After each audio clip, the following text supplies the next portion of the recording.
Welcome back, listeners, to another episode of The Snake Pit. I'm your host, Son of Bat, and I'm joined with Son of Phantom. What's up, guys? And today we're going to be talking about The Hills Have Eyes, specifically the 2006 remake directed by Alexandre Aja.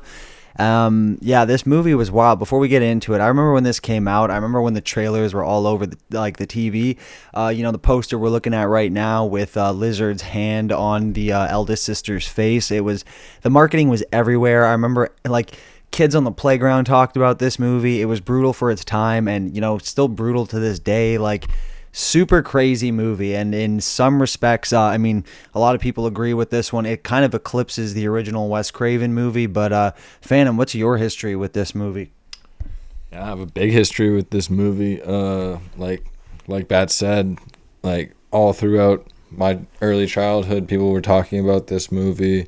I saw it at Blockbuster a million times. I read the back. I wanted it. I wanted to see it. I finally saw it at a sleepover when I was 9, and it fucked me up. But I haven't seen it in so long, and it's scarier now. I was less scared as a kid than I am now. This shit's really it's really messed up movie. Maybe the unrated version is a little more hairy than the regular version, but damn, this one really hit. It's a really fucked up movie. As far history, I guess. I don't know. It's just always been one of the hallmarks of horror, and I thought we should really do it. So I'm glad we're doing it. Yeah, no, hallmark of horror is a perfect term. This is definitely one of the staples of early 2000s. I don't even put this in the remake tier of movies because, in the early to mid 2000s, there was a whole slew of remakes that came out.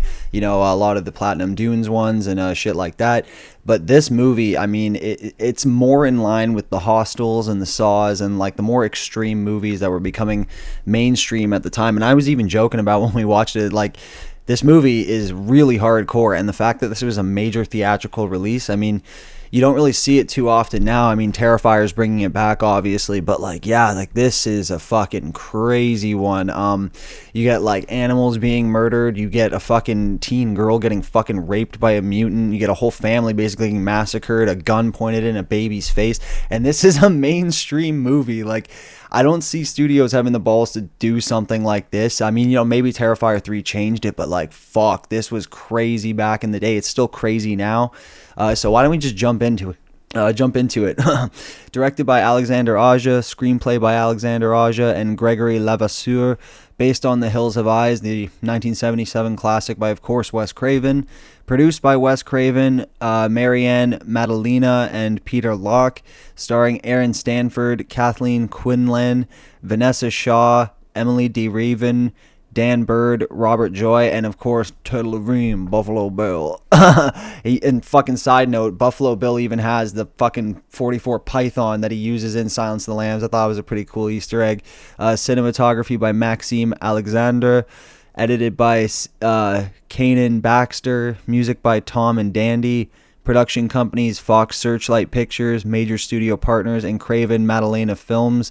Distributed by Fox Searchlight Pictures and released on March 10th, 2006, with a running time of 106 minutes. I don't know if that's the rated cut. No, the unrated cut, okay, 108 minutes. So if you're watching the unrated cut like we did, and a budget of $15 million with a box office return of $70 million. So while this made its money back tenfold, or sevenfold, I guess, critics weren't so nice to this movie.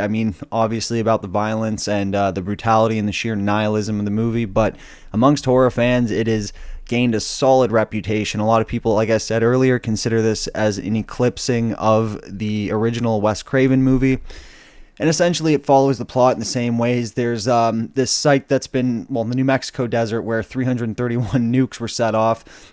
And in this area, there happened to be a mining colony, a town, and they were trying to evacuate them. The army tried to forcibly remove them, and they didn't move. The nukes went off. They went into the mines, and the fallout basically mutated generations to come.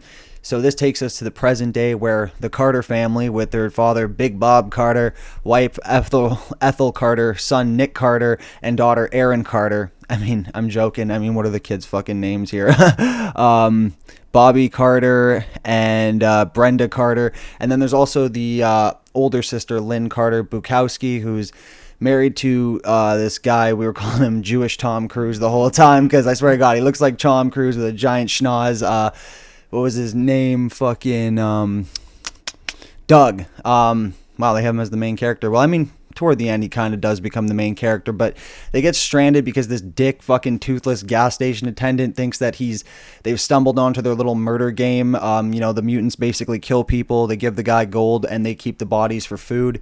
And this family, he thinks this family sees it, so he leads them off the road from their trip to California, where they hit a dead end. Their tires blow out, and then the carnage ensues, where basically in the night, it's like a rape and revenge movie. Like, they get attacked brutally throughout the night, and then in the morning, the remaining family members, specifically Doug and the remaining dog, Beast, go out into the hills to find these fuckers. They find a nuclear, Nuketown site. Really crazy shit, really brutal, and I don't really want to spoil. I mean, I feel like everyone's seen this, but I don't want to spoil it because there's a lot of crazy shit that goes on in it, and it's worth seeing.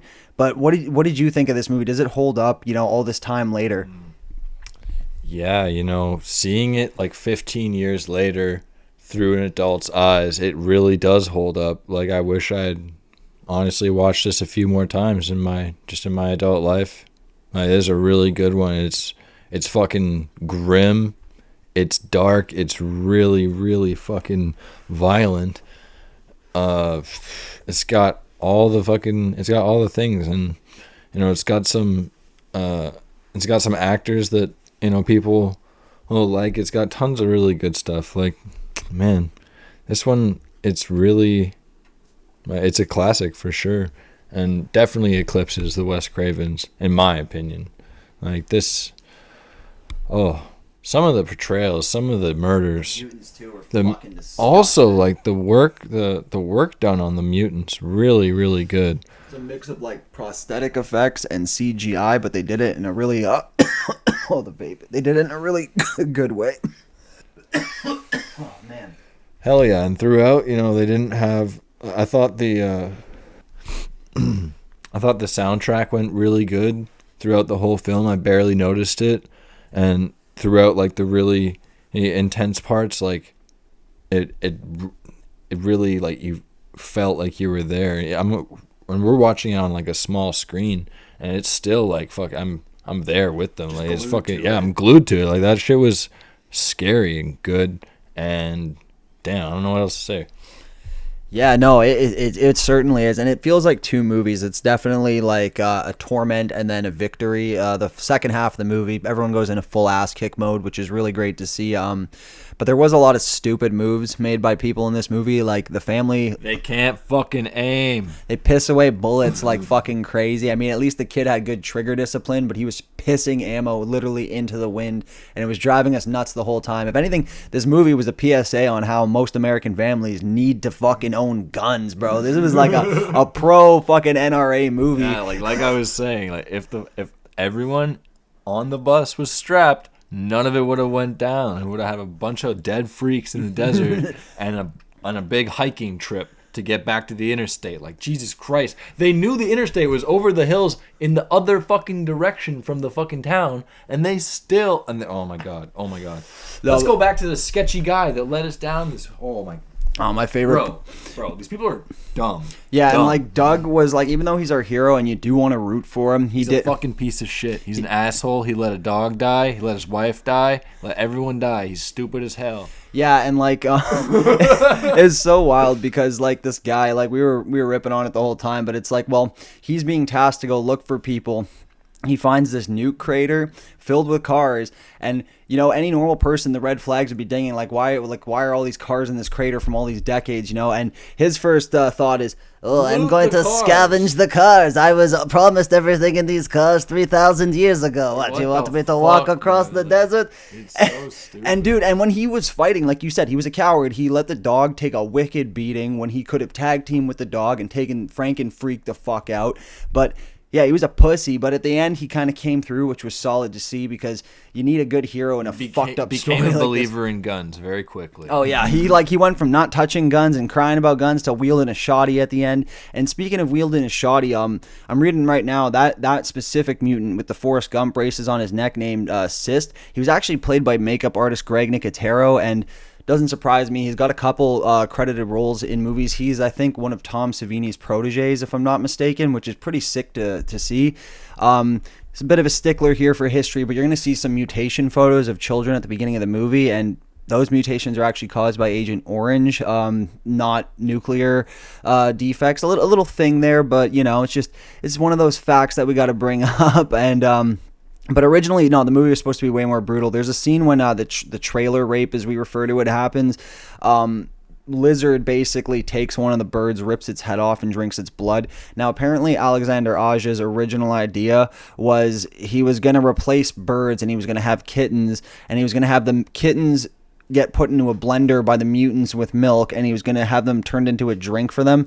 And he pitched the idea to Wes Craven, who strongly disapproved and was honestly scared some freak would actually try to replicate the scene. And aside from that, like, that would be horrible. Fucking love cats, but like just even seeing that probably would have pissed me off. I mean, it's a bias. Yeah. And it's like, how much do you really want to show? You showed a dog get gutted. You showed a teenager getting raped. You showed a family getting massacred. A baby almost got murdered. Do you really need to throw cats in the mix too, bro? Like, but then again, I mean, not to throw so many blows at Mr. Aja, he has made some great movies like High Tension, P2, Mirrors, Piranha 3D, Maniac. He's made some not so great ones like Horns, The Pyramid, and Crawl. Yeah, I was gonna say fucking Crawl, but no, he's a huge director. I mean, High Tension was his breakthrough, but Hills Have Eyes was his breakthrough into American films. And the only thing that kind of sucks about that is he never really he's got a few original films, but he was more like, I always tasked him as the remake guy. Whenever a big gory remake came out, 9 times out of 10 his name was attached to it, which is pretty cool. But it seems as though he didn't really carve a path, and when he did make movies that were, not remakes, they just were not that great or not that memorable. I mean, fucking Crawl. But I mean, Mirrors was pretty good though. But yeah, no, he's still a sick director. This movie holds up. You get an open ending. Well, not so open. I showed Phantom the comic. There's actually there's a graphic novel that bridges both the events that happened before this movie, so you get to see how the people became mutants. You get to see the ending of this movie leading into the second movie, and spoiler alert, baby's dead. Fucking Jewish Tom Cruise is dead. As for the sister and the brother, the Carter twins, I don't know. I think Nick went back to NSYNC and Aaron died of a drug overdose, if I'm not mistaken. But honestly, they don't show up in The Hills Have Eyes 2 though. That's a whole nother beast that we're going to tackle. That one's actually interesting. It's not a remake of the original Hills Have Eyes 2. But yeah, this movie, back on topic with this one, the 2006 one, I think it's a pretty solid horror movie. I think it still holds up. It's a good extreme movie, for people who are not really into extreme shit, or people who don't really want to go into the really degenerate low budget shit. I think this is a good starting stone, or a good level ground to stay at. It's a good movie. It's disturbing when it needs to be, and it's over in a flash. Like, it flew by, and I feel like that's usually the mark of a good movie, when it feels like it ripped by and you don't feel like dusted or tired after. I mean, after we did the Funhouse, I felt like I was barely trying to stay awake, but now I'm like, I'm awake, I'm lucid and shit, I'm not too stoned. Like, this was a good movie. I mean, fuck it, I could even do part 2. But what did you think of this one? Like I said before, great movie. Rating, I gotta give this easily a 9. It hits all the marks. I don't see anything like glaringly wrong in the plot or how the characters interact. Like, it's just a good movie through and through. Like, like Bat said, like, yeah, the tension's palpable, and the fucking, man, like, they do a really good job of making it seem like a blockbuster film throughout the whole thing, while making it gritty and awful at the same time. Like, it's a classic for me. Like, I'm gonna watch this shit out of this movie again. Yeah, no, 100%. If I had to rate this, again, solid 9, maybe even a 10. This movie is awesome. I think it totally outdoes the remake. I've said that a couple times now, but it's really true. This is an example of one of the few times where the remake outdid the original. The original's an okay movie, but didn't age very well. The mutants don't look very memorable aside from Michael Berryman, in my opinion. But yeah, this was a solid movie. The sequel wasn't great, but I'm gonna have to come back on for that for you guys. But this was a good series, and I'm really bummed we never got the ending, like the third one. really cool concept that's been done over. I mean, this goes back to Sonny Bean. That's the original story this is adapted from. Little history lesson for you guys. Sonny Bean, we don't really know if it's too true or if it's just propaganda made by the English, but he was like a Scotsman who, with his caravan of thieves, this family he had, they went into the caves of Scotland and they basically robbed people at gunpoint and then ate them, or then like raped or forcibly bred with them, and did a Hills Have Eyes type fucking clan in the fucking Scottish Highlands and the fucking cliffsides. But yeah, no, this is a story that's, you know, showed up in true crime files, literary cases like Jack Ketchum's book. I think, I don't even remember what it's called, like Off Season or something. But it showed up many times. I mean, even the fucking Murphy Brood in Red Dead 2, those guys we saw, they looked very Hills Have Eyesy. Mind you, not nuclear, but mercury poisoning. But definitely influential, a series that's always fun to go back to. Definitely cringeworthy at times, very unforgiving and compromising, but yeah, solid 9, almost 10. Highly recommend to anyone who's an essential horror fan. If you're a horror fan, this is an essential you have to check out at least once. Yeah, The Hills Have Eyes, fucking amazing. Hopefully you guys enjoyed this episode. Don't forget to like, comment, subscribe, and we'll be back for hopefully The Hills Have Eyes 2 or something equally as fucked. Fucking the vape's really getting to me right now. Hope you guys enjoyed. Peace. Peace.